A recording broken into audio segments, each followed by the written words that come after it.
नमस्कार किसान भाइयों, आप सभी किसान भाइयों को नववर्ष की ढेर सारी शुभकामनाएं, मंगल कामनाएं। उम्मीद करता हूं कि आप सब स्वस्थ होंगे, मस्त होंगे, अपने कृषि के कामों में लगे होंगे। बहुत सारे किसान ऐसे हैं जिनकी खेती जनवरी में 10 जनवरी के आसपास खाली हो जाएगी, या बहुत सारे ऐसे किसान हैं जो खेत को खाली रखे होंगे।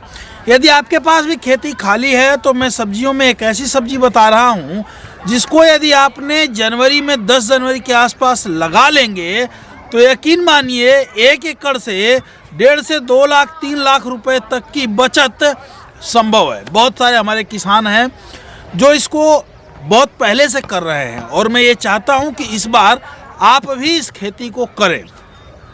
जी हाँ, बहुत सारे लोग कहेंगे कि 10 जनवरी को लगाना क्या ठीक रहेगा, नहीं ठीक रहेगा। मैं कुछ ऐसी बीज भी बताऊंगा जिसे 10 जनवरी को, यानी ठंड ज़्यादा रहती है, लगाएंगे तो जर्मिनेशन उसका बहुत शानदार आ रहा है, क्योंकि पिछले सालों से हमारे किसान लगातार इसकी खेती कर रहे हैं। जी हाँ, हम बात कर रहे हैं भिंडी की खेती की।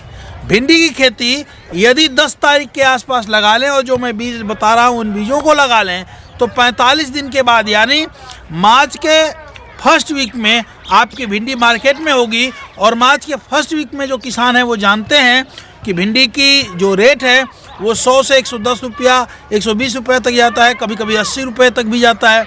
आपको 60 रुपये का रेट भी मिलेगा तो भी आपकी बम्पर बचत होगी। जी हाँ, आइए अब आप यदि भिंडी की खेती करना चाहते हैं तो क्या क्या करना पड़ेगा। पहले तो खेत को बढ़िया से जुताई करा लीजिए। आप प्रयास करिए कि आपको गोबर की खाद मिल जाए तो 1 टाली गोबर की खाद, और नहीं तो 5 कुंतल पोल्ट्री फार्म की खाद बुआई से 10 दिन पहले डलवा करके जुता दीजिए ताकि वो ठंडा हो जाए। बुआई करते समय डलवाएंगे तो उकठा की बीमारी आपके खेतों में आएगी, भिंडी में फंगस की समस्या बहुत तेज़ी से आएगी। अब प्रोम खाद मिल जाए तो बहुत बढ़िया, नहीं मिले तो 1 एकड़ में 30 से 35 किलो DAP का प्रयोग आप कर लें। खूब बढ़िया खेत की जुताई कर लें और खेत में 4 किलो प्रति एकड़ के हिसाब से भूमि पावर DAP के साथ डाल लें। अंतिम जुताई पे बीमारियों से बचने के लिए ज़मीन को ट्रीटमेंट करना बहुत ज़रूरी है। उसके लिए 2 किलो रूट गार्ड बड़ा ही आवश्यक है, उसे डाल लें ताकि आपकी भिंडी का जर्मिनेशन बढ़िया होगा और साथ ही साथ किसी तरह की बीमारी, फंगस का प्रकोप आपके खेतों में नहीं होगा। अब जब आपने ये सारा काम कर लिया तो मेड़ पे भिंडी बोइए। जी हाँ, बहुत सारे किसान क्यारी में बोते हैं, क्यारी में बोना चाहते हैं, क्यारी में बो लीजिए। क्यारी में बोएंगे तो पानी निकासी की समुचित व्यवस्था आपके पास होनी चाहिए। यदि पानी निकासी की समुचित व्यवस्था नहीं है तो आपको दिक्कत हो सकती है यदि बीच में बारिश हो गई तो।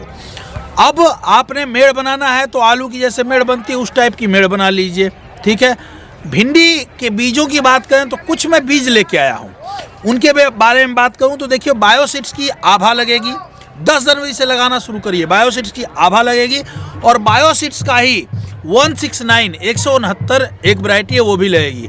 अंत में जो मैं बीज बताऊंगा वो बहुत ही शानदार है, जिसका जर्मिनेशन 10 जनवरी के आसपास 100% आपको मिलेगा।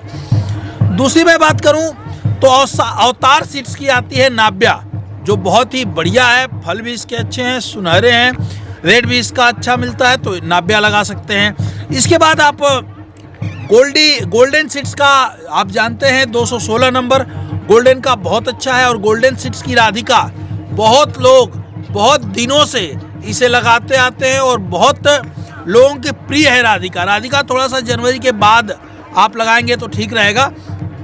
इसके बाद आएगी नामधारी का 862 नंबर। जी हाँ, नामधारी का 862 नंबर भी इस समय ठंडियों में लगेगा। और जो सबसे अच्छा जर्मिनेशन जो हमारे किसान इस समय बता रहे हैं कि जो वो लगाने की तैयारी कर चुके हैं, 10 जनवरी को वो सीड सोइंग कर देंगे, वो है सिजेंटा की 597।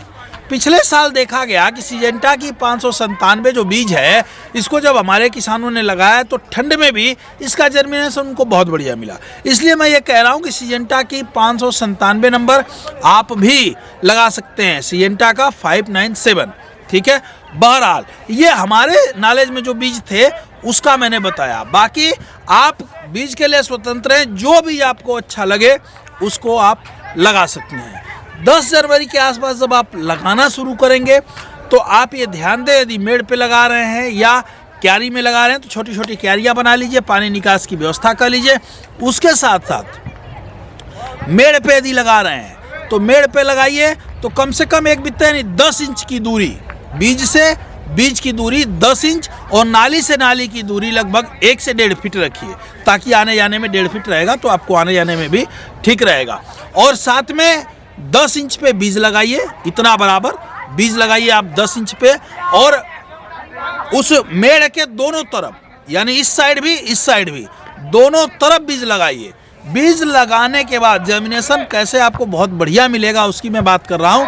तो बीज लगाने के बाद आपको क्या करना है कि जर्मिनेशन के लिए आज बीज बो दिया, 10 तारीख को आपने बीज बो दिया तो 2 दिन छोड़ दीजिए, उसको धूप लगने दीजिए। तीसरे दिन 2 या 3 दिन छोड़ दीजिए, धूप लगने दीजिए, और तीसरे दिन आपको क्या करना है कि उसमें पानी चला देना है।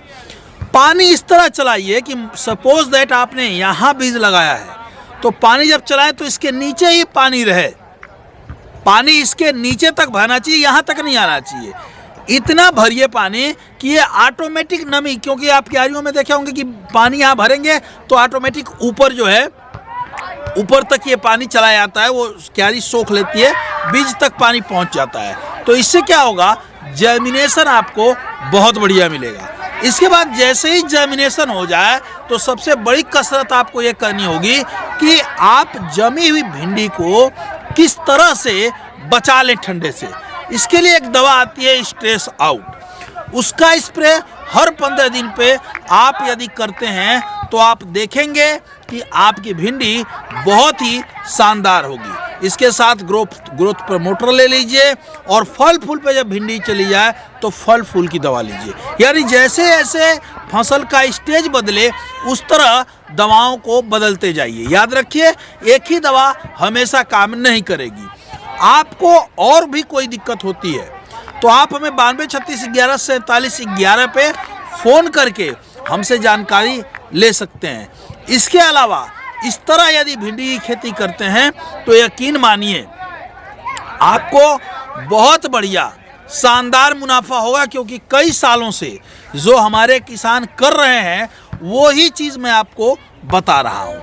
ये वीडियो कैसी लगी इसके बारे में ज़रूर हमें बताइएगा, और हमारे चैनल पे नए होंगे तो इसको सब्सक्राइब कर लीजिएगा। वीडियो अच्छी लगी तो शेयर ज़रूर करिएगा, और हमें सुझाव यदि कोई देना चाहते हैं तो आप सुझाव भी ज़रूर दीजिएगा। जय हिंद, जय भारत, जय जवान, जय किसान।